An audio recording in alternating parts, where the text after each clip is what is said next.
Bible ధ్యానంలో ఇప్పుడు సామెతలు 5వ అధ్యాయము చదువుకుందాము. నా కుమారుడా, నా జ్ఞానోపదేశము ఆలకింపుము, వివేకము గల నా బోధకు చెవియొగ్గుము. అప్పుడు నీవు బుద్ధి కలిగి నడుచుకొందువు, తెలివిని బట్టి నీ పెదవులు మాటలాడును. జార స్త్రీ పెదవుల నుండి తేనె కారును, దాని నోటి మాటలు నూనె కంటెను నునుపైనవి. దాని వలన కలుగు ఫలము ముసిని పండంతా చేదు, అది రెండంచులు గల కత్తి అంత పదును గలది. దాని నడతలు మరణమునకు దిగుటకు దారి తీయును, దాని అడుగులు పాతాళమునకు చక్కగా చేరును. అది జీవ మార్గమును ఏమాత్రమును విచారింపదు, దానికి తెలియకుండానే దాని పాదములు ఇటు అటు తిరుగును. కుమారులారా, నా మాట ఆలకింపుడి, నేను చెప్పు ఉపదేశము నుండి తొలగకుడి. జార స్త్రీయుండు ఛాయకు పోక నీ మార్గము దానికి దూరముగా చేసుకొనుము. దాని ఇంటి వాకిటి దగ్గరకు వెళ్ళకుము. వెళ్ళిన ఎడల పరులకు నీ యవన బలమును, క్రూరులకు నీ జీవిత కాలమును ఇచ్చివేతువు.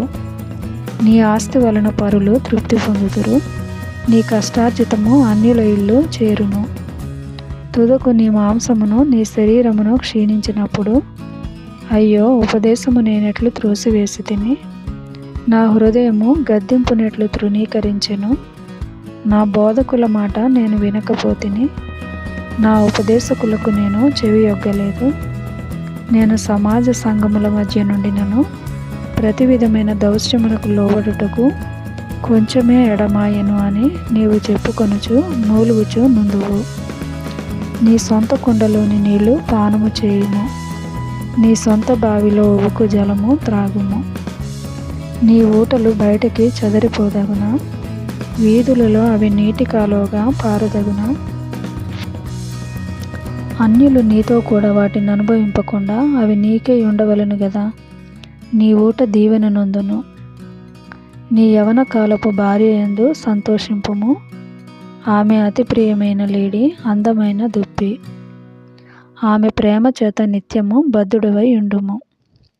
నా కుమారుడా, జార స్త్రీ యందు నీవేలా బద్ధుడవై ఉందువు, పరస్త్రీ రొమ్ము నీవేలా కౌగలించుకొందువు.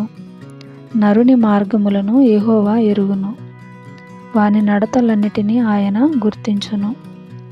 దుష్టుని దోషములు వానిని చిక్కుల పెట్టును, వాడు తన పాపపాసముల వలన బంధింపబడును. శిక్ష లేకయే అట్టివాడు నాశనమగును, అతి మూర్ఖుడై వాడు త్రోవ తప్పిపోవును.